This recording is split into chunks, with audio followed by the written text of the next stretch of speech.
పుణ్యక్షేత్రమైన తిరుమల కిటకిటలాడుతోంది. గోవింద నామస్మరణతో మారుమ్రోగుతోంది.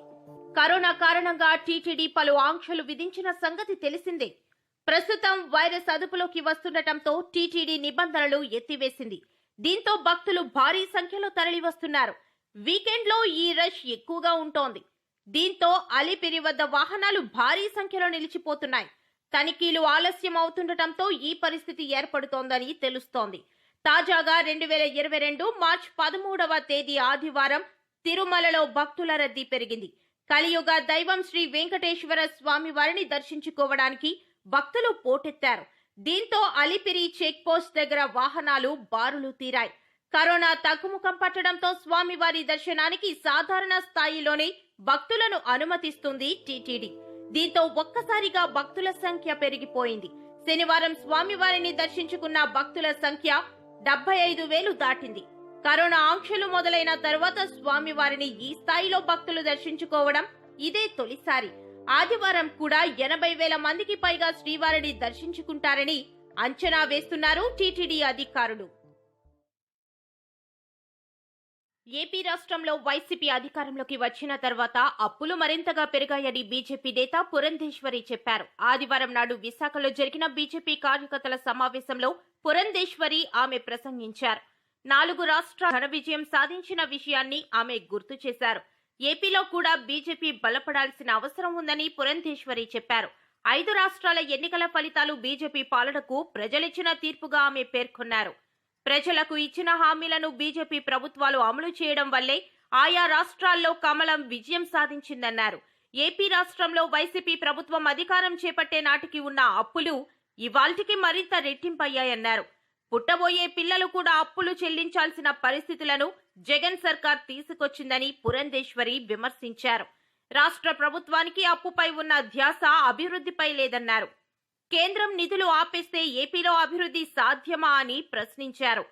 అంతకు ముందు మాజీ ఎమ్మెల్యే విష్ణుకుమార్ రాజు మాట్లాడారు. ఆంధ్రప్రదేశ్ రాష్ట్రాన్ని జగన్ రెడ్డి ప్రభుత్వం దోపిడీ చేస్తోందన్నారు. భవిష్యత్ బాగుపడాలంటే ప్రజలు వైసీపీకి ఓటు వేయొద్దని కోరారు. ఇలాంటి దుర్మార్గమైన ప్రభుత్వాన్ని ఇంతవరకు ఎక్కడా చూడలేదన్నారు. తక్షణమే జీవో 36ను ప్రభుత్వం రద్దు చేయాలని విష్ణుకుమార్ రాజు డిమాండ్ చేశారు. నెల్లూరు జిల్లాలో అక్రమంగా తెల్లరాయి తవ్వకాలు యథేచ్ఛగా కొనసాగుతున్నాయి. ఇలా రాత్రి వేళల్లో తెల్లరాయి తవ్వకాలను చేపట్టి తరలిస్తున్న అక్రమార్కులను వరికుంటపాడు మండలం ధర్మవరం గ్రామస్తులు రెడ్ హ్యాండెడ్ గా పట్టుకున్నారు. గ్రామస్తులంతా కలిసి తవ్వకాలు చేపడుతున్న ప్రొక్లైన్ తరలిస్తున్న టిప్పర్ ను పట్టుకుని ధ్వంసం చేశారు. వాహనాల తాళాలు స్వాధీనం చేసుకుని 2 డ్రైవర్లను అదుపులోకి తీసుకుని బందీగా ఉంచుకున్నారు. ఎలాంటి అనుమతులు లేకుండా గుర్తు తెలియని వ్యక్తులు రాత్రి వేళల్లో అక్రమంగా తెల్లరాయిని తరలిస్తున్నారంటూ ధర్మవరం గ్రామస్తులు పోలీసులకు ఫిర్యాదు చేశారు. పోలీసులు గ్రామస్తుల దగ్గరున్న 2 డ్రైవర్లను అదుపులోకి తీసుకున్నారు.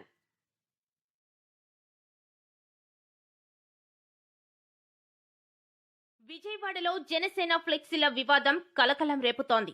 ఇది కాస్త జనసేన వర్సెస్ పోలీస్ వ్యవహారంగా మారిపోయింది. జనసేన ఆవిర్భావ సభ కోసం కట్టిన బ్యానర్లను మున్సిపల్ సిబ్బంది తొలగిస్తున్నారు. అయితే పోలీసులే కాపలా కాస్తూ బ్యానర్లు తొలగిస్తున్నారని జనసేన నేతలు మండిపడ్డారు. జనసేన ఆవిర్భావ సభ కోసం విజయవాడలో ప్రకాశం బ్యారేజ్ వారధిపై బ్యానర్లు, ఫ్లెక్సీలను కార్యకర్తలు, నేతలు ఏర్పాటు చేశారు. అయితే వాటికి అనుమతి లేదంటూ మున్సిపల్ సిబ్బంది, పోలీసులు తొలగిస్తున్నారు. ఈ విషయం తెలిసిన జనసేన సీనియర్ నేత నాదెండ్ల మనోహర్ స్పాట్ కి వెళ్లి మున్సిపల్ సిబ్బందిని నిలదీశారు. అయితే అక్కడే ఉన్న పోలీసులు ఆయనకు సర్ది చెప్పే ప్రయత్నం చేశారు. పోలీసులే ఇదంతా దగ్గరుండి చేయిస్తున్నారని నాదెండ్ల మనోహర్ వారితో వాగ్వాదానికి దిగారు. పోలీసులు ప్రభుత్వానికి తొత్తులుగా మారారంటూ నాదెండ్ల ఆరోపించారు. జనసేన ఆవిర్భావ సభ కోసం విజయవాడ కనకదుర్గ ఫ్లైఓవర్ పై ఏర్పాటు చేసిన ఫ్లెక్సీని అధికారులు తొలగించడంపై జనసేన నాయకులు, కార్యకర్తలు ఆగ్రహం వ్యక్తం చేస్తున్నారు. అయితే ఈ విషయం తెలుసుకుని పార్టీ శ్రేణులు పెద్ద ఎత్తున అక్కడికి చేరడంతో పరిస్థితి ఉద్రిక్తంగా మారింది. పార్టీ కార్యకర్తలు పోలీసులకు వ్యతిరేకంగా నినాదాలు చేశారు.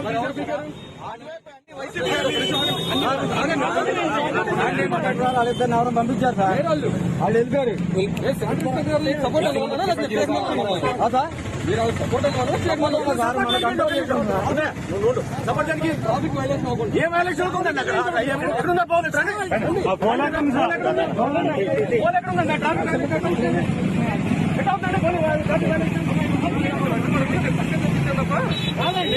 ట్రాఫిక్ వైలేషన్ ఎక్కడ అవుతుంది?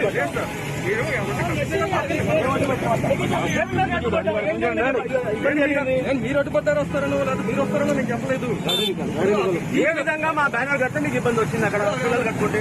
పీకినప్పుడే ట్రాఫిక్ వల్ల పడకుండా ఎవరు మీ ఫోర్స్ నిలబడి పీకుతుంది. ఏమడిగా నిన్ను ఏమడిగాను? లా అండ్ ఆర్డర్ చూసుకోవాల్సిన బాధ్యత ఉందండి. స్వయంగా చూశాను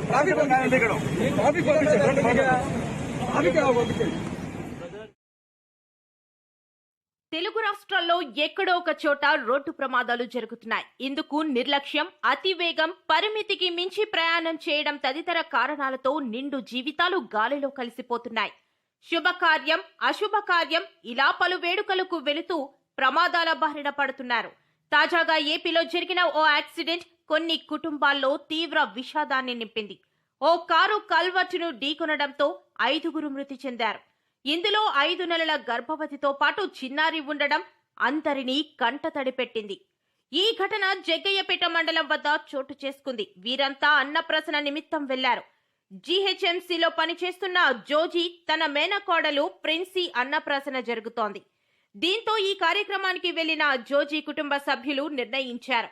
అనంతరం వీరు TS07JB 1940 కారులో బయలుదేరారు.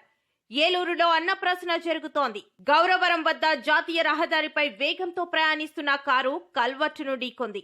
దీంతో కారు తుక్కుతుక్కయింది. కారులో ఉన్న 5గురు ప్రాణాలు వదిలారు.